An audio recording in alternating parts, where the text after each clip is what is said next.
বন্ধুরা সবাইকে স্বাগত জানাই। আজকে আমি আরেকটা ভিডিও নিয়ে এসেছি। আজ আমি বানাবো পনির টিক্কা। দেখুন, পনিরগুলোকে ডুমো ডুমো করে কেটে নিয়েছি, ক্যাপসিকাম নিয়েছি, হলুদ ক্যাপসিকাম, পেঁয়াজগুলো এই দেখুন উপরে পামড়িগুলোকে তুলে নিয়েছি, আর সবুজ ক্যাপসিকাম, আর মশলা নিয়েছি আদা কুচোনো, রসুন, ধনেপাতা আর টক দই। মশলা বেটে নিব। দেখুন, আদা কুচোনো, রসুন কুচোনো, ধনেপাতা আর টক দই একসাথে আমি এটা বেটে নেব। মশলাটা আমি বেটে নিয়ে চলে এসেছি, জায়গাতে আমি ঢেলে নেব। কিছু গুঁড়ো মশলা দিয়ে দেবো আমি। প্রথমে দেবো আমি পনির মশলা একটু, আর দেবো আমচুর পাউডার, গোলমরিচ 1 চামচ, সামান্য একটু হলুদ গুঁড়ো, আর পরিমাণ মতো নুন, গরম মশলা গুঁড়ো, আর সাদা তেল। ভালো করে এই মশলাটা আমি মেখে নেব। এই মিশ্রণটার সাথে আমি সব কিছু দিয়ে দেবো। পনির,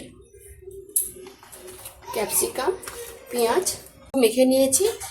আপনারা কিন্তু কাঁচা লঙ্কা বেটেও মাখাতে পারেন। আমি কাঁচা লঙ্কা দিইনি, আমি গোলমরিচটা বেশি দিয়েছি, তাতে ঝাল হয়ে যাবে। এবারে দেখুন, আমি এরকম স্টিক নিয়েছি, স্টিকের মধ্যে আমি একটা একটা গেঁথে দেবো। প্রথমে ক্যাপসিকাম, পেঁয়াজ, তারপর সবুজ ক্যাপসিকাম, পনির, আবার সেম দিব আমি হলুদ ক্যাপসিকাম, সবুজ ক্যাপসিকাম, পেঁয়াজ, আবার পনির।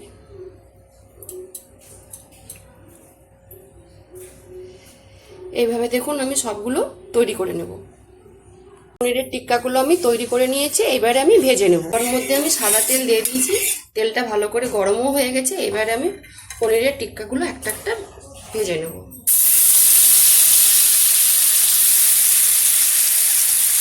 একটু ঢাকা দিয়ে দেবো, খুলে নেব,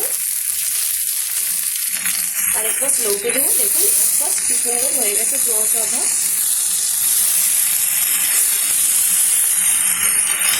আবার কিছুক্ষণ আমি ঢাকা দিয়ে রেখে দেবো। ঢাকনাটা আমি খুলে নিচ্ছি। দেখুন পনিরের টিক্কাগুলো আমার হয়ে গেছে। এবারে আমি জায়গাতে তুলে নেব।